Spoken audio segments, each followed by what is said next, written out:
नमस्कार दोस्तों, मेरा नाम रवि और आप सभी का स्वागत है आपके अपने YouTube channel study with Ravi पर।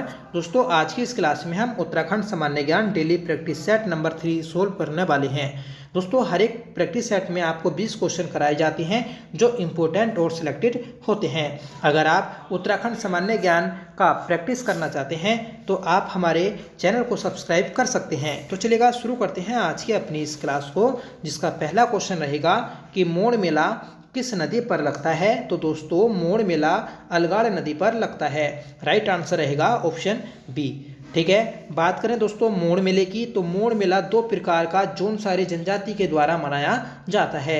एक है दोस्तों मछमोड़ और दूसरा है जतरिया मोड़। ठीक है, और मोड़ मेले की दोस्तों खासियत है कि मोड़ मेले में, ठीक है, मोड़ मेले में अलगाड़ नदी में टिमरू की पत्तियां डालकर मछली पकड़ी जाती हैं।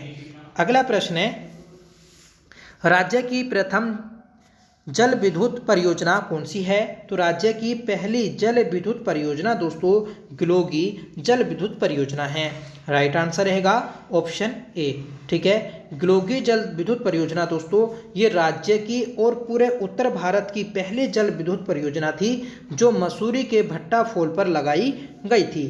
ठीक है, और इस परियोजना ने दोस्तों जो अपना उत्पादन कार्य शुरू किया तो वह 24 मई 1909 को शुरू किया था। ठीक है, तो आपसे ये भी पूछा जाएगा कि ग्लोगी जल विद्युत परियोजना ने विद्युत उत्पादन कार्य कब शुरू किया। तो 24 मई 1909 को शुरू किया था।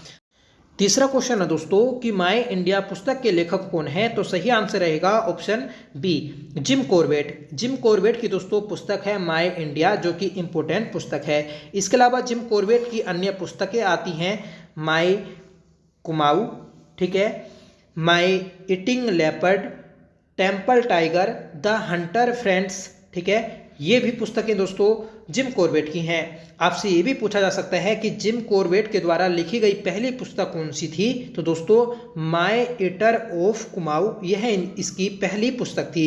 जबकि इसकी जो लास्ट पुस्तक है तो दोस्तों इस पुस्तक का नाम है ट्री टॉप। ठीक है, ट्री टॉप दोस्तों जिम कॉर्बेट के द्वारा लिखी गई अंतिम पुस्तक है जिसका प्रकाशन 1955 में हुआ था। जिम कॉर्बेट के ऊपर दोस्तों डाक टिकट भी जारी किया गया है। कब किया गया? तो यह 1976 में जारी किया गया था। तो ये सभी क्वेश्चन दोस्तों आपको याद रखने हैं जिम कॉर्बेट से लेकर। अगला प्रश्न है कि राज्य में ताम्रनगरी के लिए प्रसिद्ध जनपद है। तो सही आंसर रहेगा ऑप्शन ए अल्मोड़ा। अगला प्रश्न है कि किस जनजाति द्वारा भूमसेन देवता की पूजा की जाती है। तो दोस्तों भूमसेन देवता की जो पूजा की जाती है तो वह बोक्सा जनजाति के द्वारा की जाती है। सही आंसर रहेगा ऑप्शन डी। इसके अलावा दोस्तों बोक्सा जनजाति के देवता आते हैं साकरिया देवता।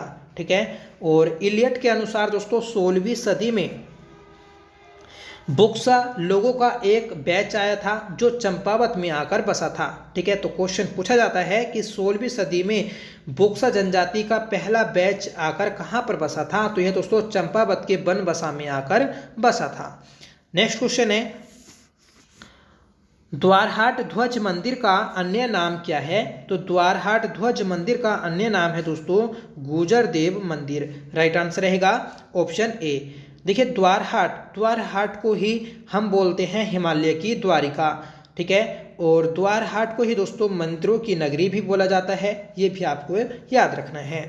अगला प्रश्न है कि हनोल मंदिर किस शैली में बना है।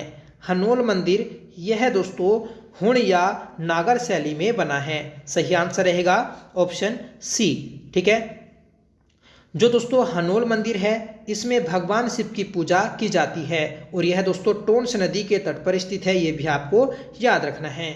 ठीक है, जो हनोल मंदिर है तो यहाँ पर ही दोस्तों महासू देवता की पूजा की जाती है और किसके रूप में? तो भगवान शिव के रूप में पूजा की जाती है। इस मंदिर का निर्माण किया था दोस्तों हुणा भाट ने। ठीक है, तो हुणा भाट था, इसके द्वारा दोस्तों हनोल मंदिर का निर्माण करवाया गया था।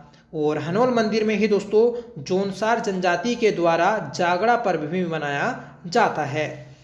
नेक्स्ट क्वेश्चन है शीतकाल में बद्रीनाथ जी की पूजा किस मंदिर में की जाती है? तो शीतकाल में दोस्तों बद्रीनाथ मंदिर की जो पूजा की जाती है तो वह नरसिंह मंदिर में की जाती है, जो कि जोशीमठ चमोली में स्थित है। ठीक है, इस मंदिर का जो निर्माण करवाया था तो वह दोस्तों बसंत देव के द्वारा करवाया गया था। ठीक है, ये भी क्वेश्चन पूछा जाता है कि नरसिंह मंदिर का निर्माण किसने करवाया था? तो बसंत देव के द्वारा कराया गया था। अगला क्वेश्चन है फ्रेंड्स कि अंगाली मठ किस जनपद में स्थित है? तो अंगाली मठ यह है टिहरी गढ़वाल में स्थित है। ठीक है, तो ऑप्शन ए राइट रहेगा। एक मठ आता है दोस्तों केशोराय मठ, तो केशोराय मठ इसका निर्माण करवाया था दोस्तों श्याम शाह के समय महीपति शाह ने। ठीक है, तो आपसे ये भी पूछा जाएगा कि केशोराय मठ का निर्माण किसने करवाया? तो श्याम शाह के समय दोस्तों महीपति शाह ने करवाया था 1625 में, जो कि श्रीनगर पौड़ी गढ़वाल में स्थित है। ठीक है, और क्वेश्चन था हमारा अंगाली मठ, तो यह दोस्तों टिहरी गढ़वाल में स्थित है। 10वां क्वेश्चन है कि उत्तराखंड हिल स्टेट काउंसिल की स्थापना कब हुई? तो उत्तराखंड हिल स्टेट काउंसिल की स्थापना दोस्तों 1967 में हुई थी। तो राइट आंसर रहेगा ऑप्शन सी। 11वां क्वेश्चन है कि झालीमाली देवी पूजा पद्धति पांडुलिपि की खोज किसने की? तो झालीमाली देवी पूजा पांडुलिपि की खोज की थी दोस्तों यज्ञदत्त शर्मा ने। सही आंसर रहेगा ऑप्शन सी। अगला प्रश्न है कि कीर्ति ग्लेशियर किस जनपद में स्थित है? तो कीर्ति ग्लेशियर यह उत्तरकाशी जनपद में स्थित है। तो राइट आंसर रहेगा ऑप्शन डी। इसके अलावा दोस्तों कीर्ति ग्लेशियर के जो उत्तरकाशी के जो प्रमुख ग्लेशियर हैं तो उनमें मेंदी, ठीक है, मेंदी ग्लेशियर, चारण ग्लेशियर, ठीक है, जोधार ग्लेशियर और स्यार ग्लेशियर है। तो ये सभी ग्लेशियर दोस्तों आपके उत्तरकाशी में हैं जो इम्पोर्टेंट हैं। अगला प्रश्न है उत्तराखंड जल संस्थान की स्थापना कब हुई थी? तो उत्तराखंड जल संस्थान की स्थापना 2002 में हुई थी। तो सही आंसर रहा ऑप्शन बी। अगला प्रश्न है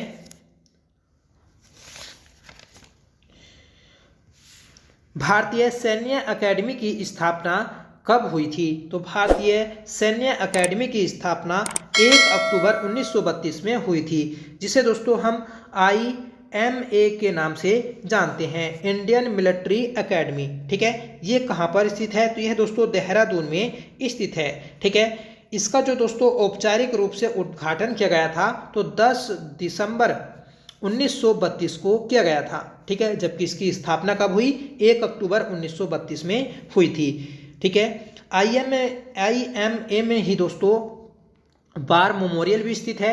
इसकी स्थापना कब की गई? तो वार मेमोरियल की स्थापना दोस्तों 1999 में की गई थी। यहाँ पर ही दोस्तों खेतरपाल ऑडिटोरियम भी है, जिसकी स्थापना 1982 में की गई थी। ठीक है, IMA की दोस्तों जो आदर्श वाक्य है तो वह वीरता और बुद्धि है। सीधा आपसे पूछा जाएगा कि भारतीय सैन्य अकेडमी का आदर्श वाक्य क्या है? तो दोस्तों वीरता और बुद्धि इसका आदर्श वाक्य है। 15वां क्वेश्चन है कि निम्न में किस जनजाति का संबंध मंगोलाइट से है? तो दोस्तों उत्तराखंड की कौन सी जनजाति मंगोलाइट है ये हमें बताना है। तो सही आंसर रहेगा ऑप्शन ए भोटिया। ठीक है, तो भोटिया जनजाति दोस्तों मंगोलाइट प्रकार की जनजाति है। अगला प्रश्न है कि किस वर्ष यूनेस्को द्वारा कुंभ मेले को मानवता की अमूर्त सांस्कृतिक धरोहर घोषित किया गया? तो दोस्तों कुंभ मेले को यूनेस्को में कब शामिल किया गया ये हमें बताना है। तो सही आंसर रहेगा ऑप्शन बी 7 दिसंबर 2017 को दोस्तों इसे यूनेस्को में शामिल किया गया। ठीक है, इंपॉर्टेंट क्वेश्चन है, आपको याद रखना है। ठीक है, इसके अलावा दोस्तों आता है रम्माण उत्सव। ठीक है, जो कि चमोली में मनाया जाता है। तो रम्माण उत्सव को भी दोस्तों यूनेस्को में शामिल किया गया है। तो कब किया गया था इसे? तो इसे दोस्तों 2 अक्टूबर 2009 को शामिल किया गया था। फूलों की घाटी नेशनल पार्क भी दोस्तों यूनेस्को में शामिल है। इसे कब शामिल किया गया? तो इसे दोस्तों 14 मई 2005 में शामिल किया गया था। नंदा देवी नेशनल पार्क भी दोस्तों यूनेस्को में शामिल है। इसे कब शामिल किया गया? तो इसे दोस्तों 1988 में शामिल किया गया था। अगला प्रश्न है कि माँ दुर्गा को समर्पित झूला देवी मंदिर कहाँ स्थित है? तो दोस्तों झूला देवी राम मंदिर यह आपका रानीखेत में स्थित है। सही आंसर रहेगा ऑप्शन ए। ठीक है दोस्तों, रानीखेत जो कि अल्मोड़ा में स्थित है, इसे दोस्तों पहले झूला देव और ओकलैंड हिल्स के नाम से भी जाना जाता था। रानीखेत में ही दोस्तों झूला पर्वत श्रृंखलाएं भी हैं। आपसे पूछा जाएगा कि झूला पर्वत श्रृंखलाएं कहाँ पर स्थित हैं, तो ये दोस्तों रानीखेत में स्थित हैं। अगला प्रश्न है कि अर्जुनेश्वर मंदिर किस जनपद में स्थित है? अर्जुनेश्वर मंदिर यह दोस्तों पिथौरागढ़ में स्थित है। सही आंसर रहेगा ऑप्शन सी। इसके अलावा दोस्तों पिथौरागढ़ के कुछ प्रमुख मंदिर हैं, जैसे मल्लिकार्जुन मंदिर, चंडाक मंदिर, उल्का देवी मंदिर, और यहाँ पर ही दोस्तों देवल समेत भी स्थित है, जिसे चैतोल भी बोला जाता है। ठीक है, पिथौरागढ़ में ही दोस्तों जयंती ध्वज मंदिर भी स्थित है, और यहाँ पर ही दोस्तों चोमू देवता का मंदिर भी स्थित है। तो ये सभी मंदिर दोस्तों इम्पोर्टेंट हैं पिथौरागढ़ से संबंधित। अगला प्रश्न है 1908 में कुली एजेंसी की स्थापना किसने की? तो 1908 में दोस्तों कुली एजेंसी की स्थापना की थी जोत सिंह नेगी ने। सही आंसर रहेगा ऑप्शन बी। ठीक है, तो इम्पोर्टेंट है, याद रखना है। नेक्स्ट क्वेश्चन है कि आदि बद्री कितने मंदिरों का समूह है? आदि बद्री तो यह दोस्तों 16 मंदिरों का समूह है। सही आंसर रहेगा ऑप्शन ए। 21वां क्वेश्चन है और ये लास्ट क्वेश्चन रहेगा आज की हमारी इस क्लास का, जिसका आंसर आपको कमेंट करके बताना होगा कि मूर्ति विहीन मंदिरों का समूह वैतरणी कुंड किस जनपद में स्थित है? ठीक है, ऑप्शन है दोस्तों बागेश्वर, अल्मोड़ा, रुद्रप्रयाग, गोपेश्वर, चमोली। ठीक है, इसका आंसर आप कमेंट करके दीजिएगा। साथ में बताइएगा दोस्तों आज की क्लास आपको कैसी लगी। आई होप आपको पसंद आई होगी। अगर आपको पसंद आई हो तो प्लीज़ इसे लाइक करिएगा, दोस्तों में शेयर करिएगा। और आप डेली उत्तराखंड प्रैक्टिस सेट करना चाहते हैं तो प्लीज़ चैनल को भी सब्सक्राइब जरूर कर लीजिएगा। ठीक है, तो मिलते हैं दोस्तों नेक्स्ट क्लास के साथ। तब तक के लिए bye. Thank you so much for